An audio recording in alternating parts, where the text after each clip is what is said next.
Retour à Saint-Sulliac. On respire un grand coup d'air iodé et on enfile sa casquette de marin. Pas de doute, nous voilà en Bretagne, dans ce ravissant village situé à 60 km de Rennes. Vous avez classé en 13e position ce port de pêche situé à l'embouchure de la Rance. Un lieu magique où l'on apprend à naviguer avant même de savoir lire et compter. Pour nous en parler, qui de mieux qu'une Bretonne? La poésie est partout et moi tout m'inspire, tout me fait rêver. Il y a ce petit supplément d'âme quand même en Bretagne. L'âme du bourg, justement, c'est un marin qui l'incarne le mieux, Serge Lelouette. 30 ans de pêche et une passion pour la mer plutôt envahissante. D'ailleurs, c'est dans son jardin qu'il répare son bateau. Hein, comme quoi qu'un arbre, 3 bouts de bois, ça peut faire un bateau, c'est génial.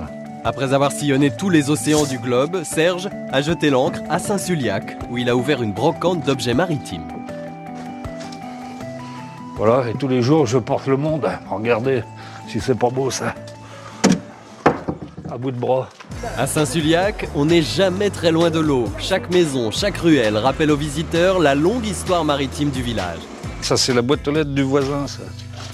Ça, c'est marrant, hein, pour mettre le courrier. C'est un avant de bateau, ouais. Mais c'est lui qui l'a fait. Hein. C'est super. Hein. Petite particularité de Saint-Sulliac, ces filets accrochés au mur.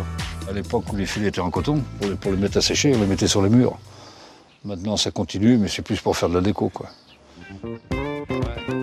Vous pourrez, comme Serge, vous promener dans ces ruelles aux maisons de granit, au détour desquelles vous découvrirez des petits commerces. On peut aussi visiter l'église du XIIIe siècle, l'une des plus vieilles de Bretagne. À l'intérieur, des offrandes faites par les marins à la Vierge Marie pour prévenir les naufrages. Là, vous avez le Moritier là, qui est suspendu. Ah, c'est des ex-voto, hein. Il y a un bateau qui flotte dans l'air comme ça, je trouve ça magnifique. Car l'histoire de Saint-Sulliac, ce sont des générations de marins partis pêcher la morue à Terre-Neuve. Beaucoup y ont laissé leur vie. Sur les hauteurs du village, la Vierge de Grainfollet protège depuis 1894 les marins sulliacais qui partent en mer.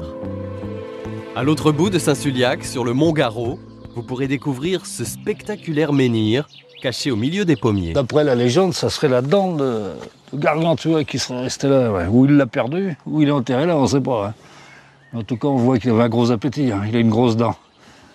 Mais en tout cas, ça sera toujours un mystère de Saint-Sulliac. Un de plus. Depuis toujours, les enfants du bourg apprennent la navigation sur l'estuaire protégé de la Rance, un terrain de jeu idéal à tout âge. Allez, vas-y, grimpe, mets-toi à l'avant. Ouais. Serge et le petit Matisse embarquent sur un Doris, le bateau en bois traditionnel de Saint-Sulliac. On part en Amérique, là, c'est le départ. Allez. Des barques à fond plat qui servaient à pêcher la morue.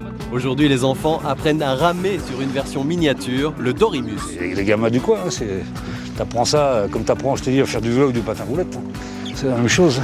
Et pendant les vacances, vos enfants pourront aussi faire un stage de bateau sur la Rance.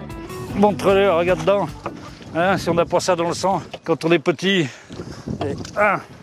Tire. Rien ne remplace l'iode et la mer et cette odeur et cette puissance, cette force finalement aussi. Je pense que c'est ça aussi que les gens aiment. Lorsqu'ils vont en Bretagne, ils vont se ressourcer, ils vont prendre l'énergie de la mer. C'est quelque chose de très intense. Le soleil se couche sur l'estuaire, les anciens ont revêtu l'habit traditionnel. Toutes les générations sont réunies pour une petite fête improvisée sur le port. Saint-Sulliac, c'est le plus beau village de France! Ouais, bravo! Cet été, vous aussi venez goûter à la fabuleuse convivialité des Sulliacais. Allez, Kenavo Saint-Sulliac!